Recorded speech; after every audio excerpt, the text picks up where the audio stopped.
I'm in the middle of this super cool snowy place here in the Fukushima prefecture.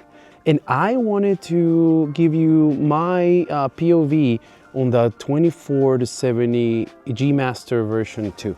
I think like the most versatile lens I've ever used. Yet I dare to say also boring. Let me give you my thoughts on this.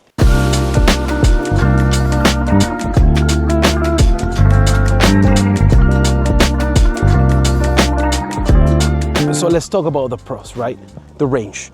You pretty much are covering everything that you need. You can cover pretty much every single photo opportunity that you need, unless you're getting into telephoto. The other thing that I like about a 24-70 is its size. You're pretty much saving space and saving room in your bag by carrying just one of these instead of carrying, 3 to 4 primes.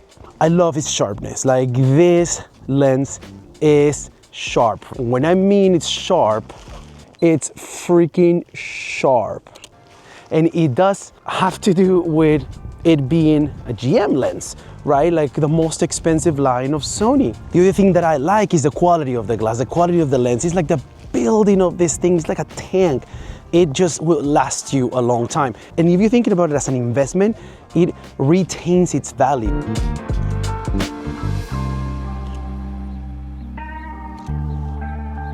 Look at that view, guys. Come on. Now, obviously, no lens is perfect, right? And neither is this one, because it's expensive.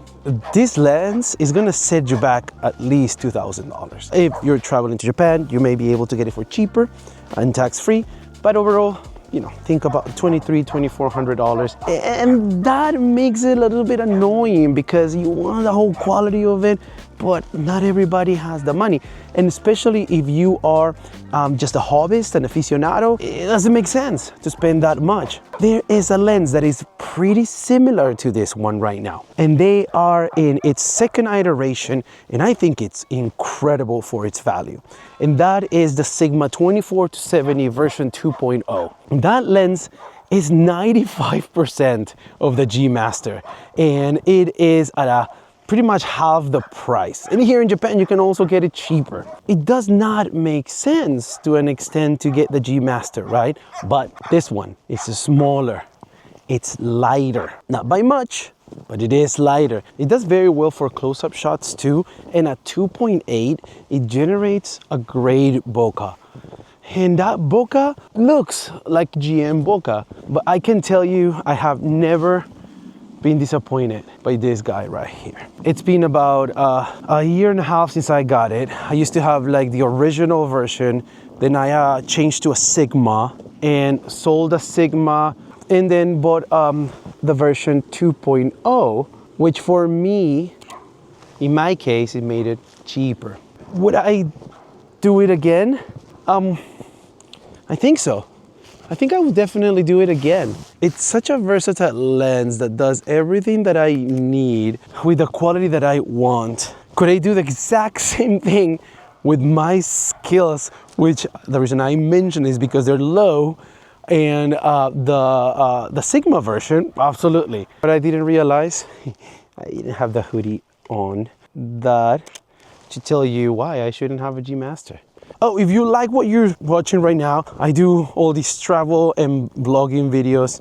I'm living in Japan right now, so you're gonna get a lot of this. I love reviewing tech, I love doing travel vlogs, I love credit card hacks and everything in between. So if you feel like you are liking and enjoying this, well, subscribe. I've been able to do a few paid gigs with this lens alone, and it paired very well with the A7 IV. With the A7C II, not that much because the camera is small, but honestly, it doesn't feel that massive. And that's just because I guess I'm used to it. I wouldn't say, how people are being very dramatic of like, such a huge lens, it looks like weird. I'm saving grams, guys. It is also a great street lens if you are starting up and don't want to commit to just one focal length. And if you do have a A7CR, that means you got 60 megapixels, which then can help you crop in down to like a 20-30 megapixel photo, which is still pretty good. You almost effectively double the focal length, right? Look at snow. So much snow. Anyway, so let me give you a conclusion. I love it. And I really think it's a great lens. I don't think everybody needs the GM. If you're on a budget, you're much better off getting a Sigma. If you're not on a budget, you're still better off not getting a GM. And why? It's because you can get the same for half the price.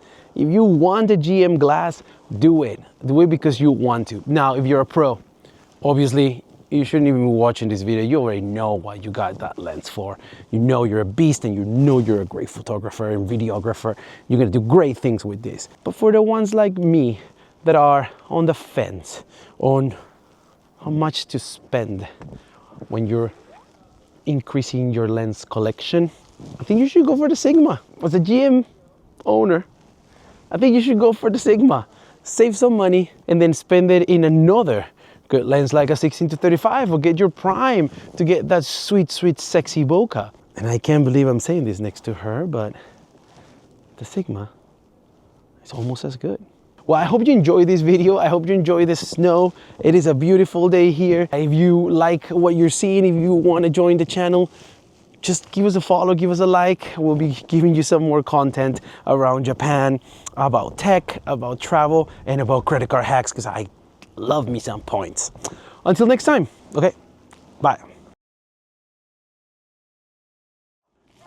Beautiful scenery with just one lens.